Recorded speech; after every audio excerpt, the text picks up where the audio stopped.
और अब बात करना बहुत ज़रूरी है जो नई लीडरशिप है उसको लेकर अमरीश जी। और मेरा सवाल ये है कि जो नई लीडरशिप है यानी कि जो सुप्रीम लीडर चुने गए हैं ईरान के, आयतुल्ला मुज्तबा खामनाई, जो कि आयतुल्ला खामनाई जो हैं उनके बेटे हैं, उनके 4 बेटे हैं, इनका नंबर दूसरा है और उनको चुना गया है। इससे क्या कुछ अब ईरान में बदलने जा रहा है? और ये भी बताना यहाँ पर ज़रूरी है अपने ऑडियंस को कि आयतुल्ला मुज्तबा खामनाई जो हैं वो जब ईरान और इराक़ वॉर हुई थी तो वो फ्रंट लाइन कमांडर थे, तो आप समझिए कि उन्हें किस तरह का एक्सपीरियंस है।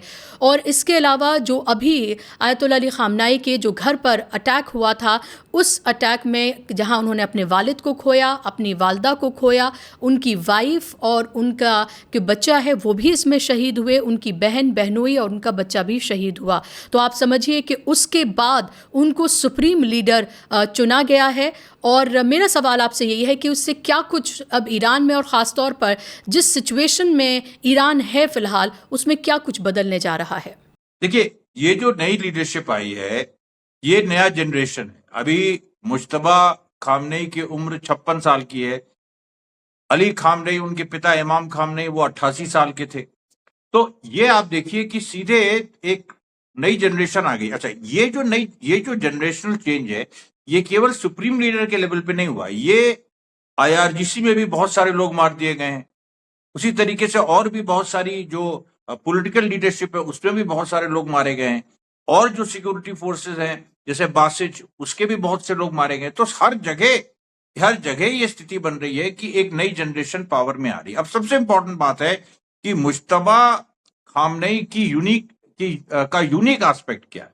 तो यूनिक एस्पेक्ट उनका यह है कि वो इमाम खामनेई का फतवा बदल सकते हैं। जिस फतवे में इमाम खामनेई ने कहा था कि न्यूक्लियर वेपन ईरान नहीं बनाएगा और जो इस्लामिक प्रिंसिपल्स के खिलाफ है, वेपन्स ऑफ मास डिस्ट्रक्शन, उस फतवे को मुज्तबा खामनेई बदल सकते हैं। ये देखिए बहुत बड़ी चीज है, क्योंकि इससे ये गेम चेंजर होगा। आज भी लोग कहते हैं कि अगर ईरान के पास न्यूक्लियर वेपन होता तो इजराइल और अमेरिका की हिम्मत ही नहीं होती उस पर हमला करने।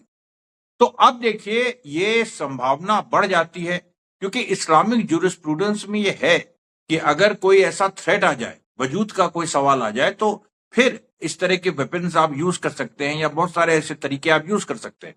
तो इसलिए देखिए संभावना यही है कि मुज्तबा खामनेई उस फतवे को बदलेंगे और ये दुनिया इससे हिल जाएगी।